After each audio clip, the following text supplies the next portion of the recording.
ओम नमो भगवते वासुदेवाय। श्री गीता जी का 11वां अध्याय। हे अर्जुन, संसार में मैं हूँ एक सम्राट, तुमको दिव्य दृष्टि दूं, देखो रूप विराट।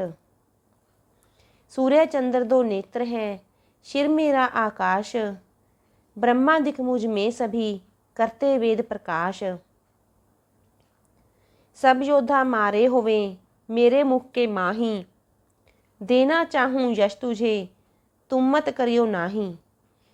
हाथ जोड़ अर्जुन कहे, प्रथम रूप लो धार, प्रभु ने अद्भुत रूप को दीना तुरत विसार। 11वां अध्याय विश्व रूप दर्शन योग। अर्जुन ने कहा, हे भगवान, आपने अपनी माया का जो गुप्त भेद मुझे बताया है, उससे मेरा मोह भंग हो गया है। हे प्रभु, सृष्टि में प्राणियों की उत्पत्ति, संहार और आपके नाश रहित स्वरूप की गुण कीर्ति आपके मुखारविंद से ही सुनी है। हे कमल नयन, आप मुझे अपने विराट स्वरूप का दर्शन कराएं। आपके उस ज्ञान में ऐश्वर्य युक्त, बलशाली तथा तेजस्वी स्वरूप का मैं दर्शनाभिलाषी हूँ। यदि ऐसे विराट स्वरूप का दर्शन करने में आप मुझे असमर्थ समझते हैं, तो अपने अविनाशी आत्म स्वरूप का ही मुझे दर्शन करवाइए। तब भगवान श्री कृष्ण बोले, हे अर्जुन, तुम मेरे विराट स्वरूप में मेरे अनेकों रूपों, वर्णों, आदित्यों, 8 वसुओं, 11 रुद्रों व दोनों अश्विनी कुमारों, 49 मृदगणों तथा अन्य अनेक रूपों को भी देख, जिनका दर्शन तूने पहले कभी नहीं किया। मैं तुझे दिव्य चक्षु प्रदान करता हूँ, क्योंकि तेरे इन चरम चक्षुओं द्वारा उनका अवलोकन कर पाना असंभव है। तत्पश्चात संजय ने धृतराष्ट्र से कहा कि हे राजन, योग योगेश्वर भगवान श्री कृष्ण ने ऐसा कहकर तत्काल ही अर्जुन को अपना विराट रूप दिखाया।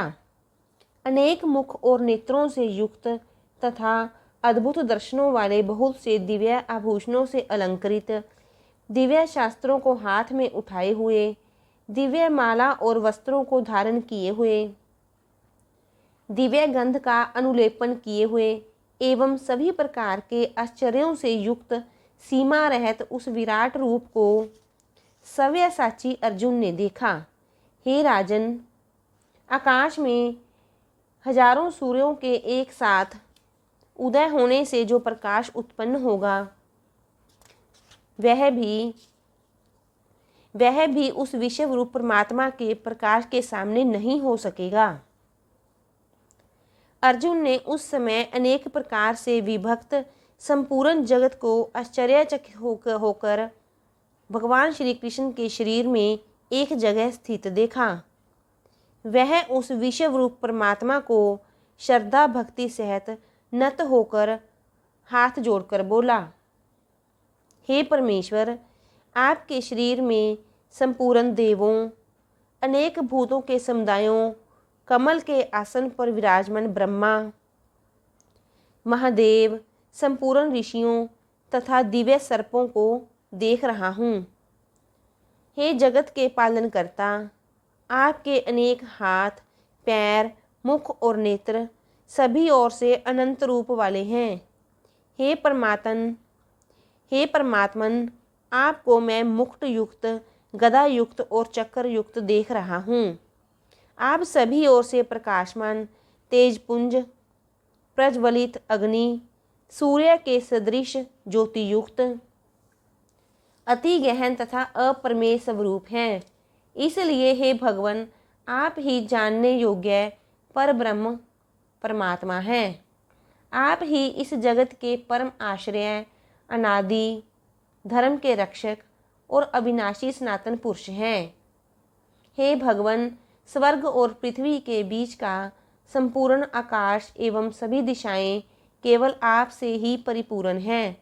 आपके इस अलौकिक रूप को देखकर तीनों लोक अति व्यथा को प्राप्त हो रहे हैं। हे प्रभो, देवताओं के समूह आप में ही प्रवेश करते हैं।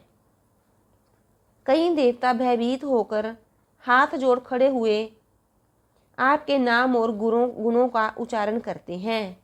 महर्षि और सिद्धों के समुदाय कल्याण हो, ऐसा कहकर उत्तम से उत्तम स्तोत्रों द्वारा आपकी स्तुति करते हैं।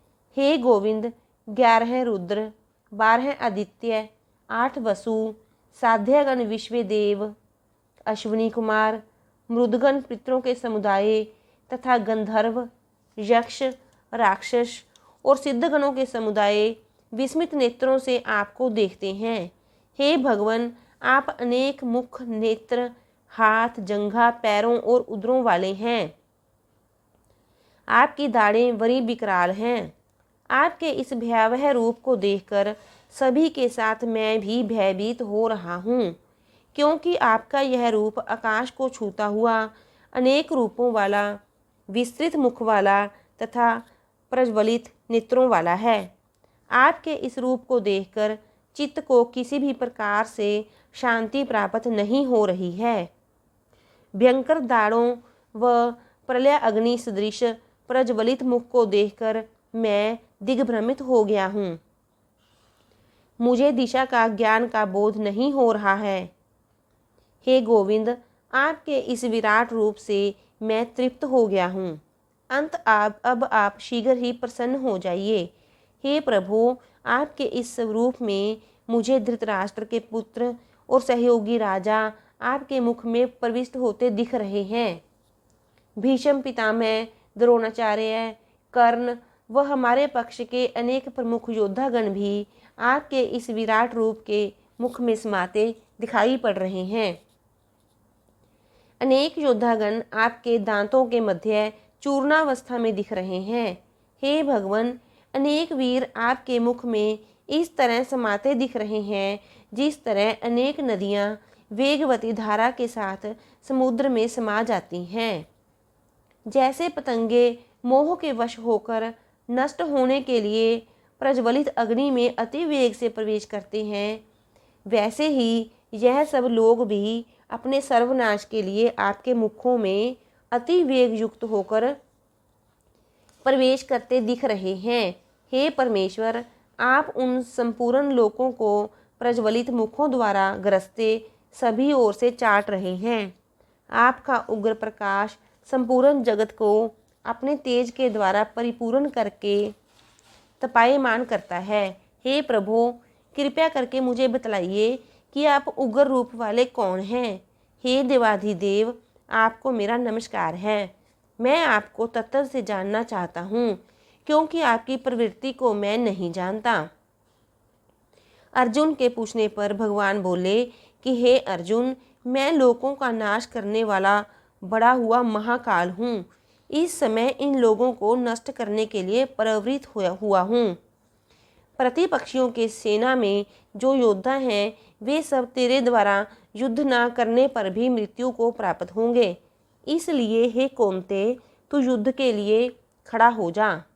युद्ध को जीतकर यश की प्राप्ति कर और धन धान्य से संपन्न राज्य को भोग, क्योंकि यह सब शूरवीर पहले से ही मेरे द्वारा मारे हुए हैं। हे सव्यसाची, तू तो केवल निमित्त मात्र है, क्योंकि द्रोणाचार्य, भीष्म पितामह, जयद्रथ तथा कर्ण आदि बहुत से शूरवीर योद्धा मेरे द्वारा ही मारे हुए हैं। तू भयभीत ना हो, इनसे युद्ध कर। निस्संदेह तू युद्ध में दुश्मनों पर विजय प्राप्त करेगा। भगवान श्री कृष्ण के यह वचन सुनकर संजय ने धृतराष्ट्र से कहा कि हे राजन, देवकी नंदन के इन वचनों को सुन अर्जुन हाथ जोड़कर प्रणाम कर बोला कि हे भगवान, यह योग्य ही है कि जो आपके नाम और प्रभाव के कीर्तन से जगत आदि आनंदमयी तथा अनुराग को प्राप्त होता है, भयभीत हुए राक्षस लोग दिशाओं में भागते हैं और सिद्धगणों के समुदाय नमस्कार करते हैं। हे परम प्रभु, सत्य असत्य और इन दोनों से भी पृथक जो सच्चिदानंद घन ब्रह्म है, वह आप ही तो कहलाने योग्य हैं। हे जगदीश, आप ही आदिदेव, सदा विद्यमान रहने वाले सनातन पुरुष हैं। आप ही सृष्टि के अंतिम आश्रय, सृष्टि के भेद जानने वाले चिंतनीय और परम पद स्वरूप हैं। हे अंतर्यामी, यह सृष्टि आप ही से पूरित है। आप ही यम, वायु, वरुण, अग्नि, चंद्रमा एवं प्रजापिता ब्रह्मा को उत्पन्न करने वाले हैं।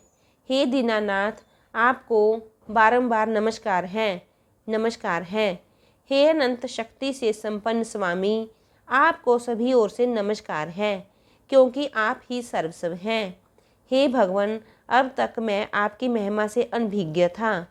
मित्रता भाव में हे सखा, हे कृष्ण, हे यादव के जो संबोधन मैंने हठात आपको दिए हैं तथा विहार, शैया, आसन, भोजनादि में अकेले अथवा सखाओं के सामने आप मेरे द्वारा परिहास रूप में अपमानित किए गए हैं, उन सब अपराधों के लिए मैं आपसे क्षमा चाहता हूँ। हे देवादिदेव, आप इस चराचर जगत के पिता और गुरु से भी बड़े गुरु एवं अति पूजनीय हैं। हे परमेश्वर, पिता जैसे पुत्र के, सखा जैसे सखा के और पति जैसे अपनी प्रिय स्त्री के अपराधों को क्षमा कर देता है, वैसे ही आप मेरे भी अपराध क्षमा कर दें। हे गोविंद, मैंने आपका ऐसा विषय रूप पहले कभी नहीं देखा, इसलिए मुझे आश्चर्य हो रहा है। आपके इस रूप का दर्शन करके मन तो पुलकित हो उठा है, लेकिन मैं भयभीत हो रहा हूँ। अंत हे पुरुषोत्तम, आप प्रसन्न होकर मुझे अपने चतुर्भुज रूप का दर्शन कराएं। इस पर भगवान श्री कृष्ण बोले कि हे अर्जुन, मेरे जिस विराट रूप का तूने दर्शन किया है वह देवताओं को भी दुर्लभ है। तू मेरा परम प्रिय है, अंत मैंने तुझे इस रूप के दर्शन कराए हैं। मेरे इस विशाल रूप को देखकर तू व्यग्र न हो, अपने अंदर उत्पन्न भय को दूर कर। अब मैं तुझे अपने चतुर्भुज रूप का दर्शन कराता हूँ। इतना कहकर भगवान श्री कृष्ण ने अर्जुन को अपने चतुर्भुज रूप के दर्शन करवाए। तो अर्जुन बोला कि हे प्रभु, आपके इस शांत स्वरूप का दर्शन कर मुझे अपूर्व शांति मिली है। इस पर भगवान श्री कृष्ण बोले कि हे अर्जुन, मेरा यह चतुर्भुज रूप देवताओं के लिए भी दुर्लभ है। हे धनंजय, मेरे इस रूप का दर्शन वही कर पाता है जो मुझे तत्व रूप से जानता है तथा एकांत भाव से मेरी भक्ति करते हुए मुझ में ही लीन रहता है। हे अर्जुन, जो प्राणी मेरे प्रति समर्पण की भावना रखता है, मेरे ही नाम, गुण, तत्व आदि का श्रवण करता है, ध्यान व आसक्ति रहित भाव से नित्य निरंतर मेरा होकर रहता है, सांसारिक वस्तुओं की मोह माया से दूर रहता है और जो किसी के साथ द्वेष भाव नहीं रखता, ऐसा ही भक्त मुझे पाता है। 11वें अध्याय का महात्म्य। भगवान विष्णु ने कहा, हे लक्ष्मी, एक नदी के तट पर एक सुंदर नगर था। उस नगर में सुखानंद नाम का एक राजा राज्य करता था। वह धार्मिक प्रवृत्ति का था और भगवान लक्ष्मी नारायण की बहुत पूजा सेवा करता था। उसी नगर में एक बहुत बड़ा शिवालय भी था। शिवालय का रख रखाव व पूजा सेवा एक विद्वान ब्राह्मण करता था। वह ब्राह्मण प्रतिदिन स्नान आदि से निवृत्त होकर गीता के 11वें अध्याय का पाठ करता था। राजा भी ब्राह्मण के मुख से प्रतिदिन गीता के 11वें अध्याय का पाठ सुनता था और श्री लक्ष्मी नारायण की सेवा किया करता था। इस प्रकार सेवा भाव के साथ समय गुजरता चला गया। एक दिन राजा गीता का पाठ सुनकर अपने महल की ओर जा रहा था। तभी महल से कुछ दूरी पर उसे 2 परदेसी आते दिखाई दिए। जब राजा उनके करीब पहुंचा तो वे बोले कि हे राजन, हमें कुछ दिन रहने के लिए स्थान चाहिए। राजा ने उनके लिए बड़ी हवेली के द्वार खुलवा दिए। रात को राजा ने उनके लिए भोजन की व्यवस्था भी कर दी। खा पीकर परदेसी बहुत खुश हुए और राजा को दुआएं देने लगे। प्रातःकाल राजा उनसे मिलने गया। राजा के साथ उसका पुत्र व कई मित्र भी थे। हवेली में आकर राजा ब्राह्मण परदेसी के साथ आए महंत से बात करने लगा तथा राजा का पुत्र खेलने के लिए हवेली से बाहर निकल गया। वहाँ से कुछ ही दूरी पर एक प्रेत रहता था। उस प्रेत ने राजा के पुत्र को मार दिया। नौकरों ने राजा को इसकी खबर दी। पुत्र मोह ने राजा की बुद्धि हर ली। वह दुखी मन से बोला कि हे महंत जी, आपके दर्शनों का मुझे अच्छा फल मिला। एक पुत्र था, उसे भी प्रेत ने मार डाला। राजा को शोकाकुल देखकर राजा के साथ ब्राह्मण और महंत आदि सभी उस स्थान पर आए जहाँ पर राजकुमार मरा पड़ा था। ब्राह्मण ने गीता के 11वें अध्याय का पाठ करके जल प्रेत पर छिड़का तो वह प्रेत योनि से छोड़कर भगवान के धाम को चला गया और राजा का पुत्र भी जीवित हो गया।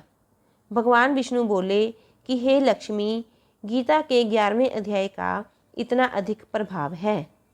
ओम नमो भगवते वासुदेवाय। शिव शंकर भगवान की जय। श्री राधे श्याम भगवान की जय।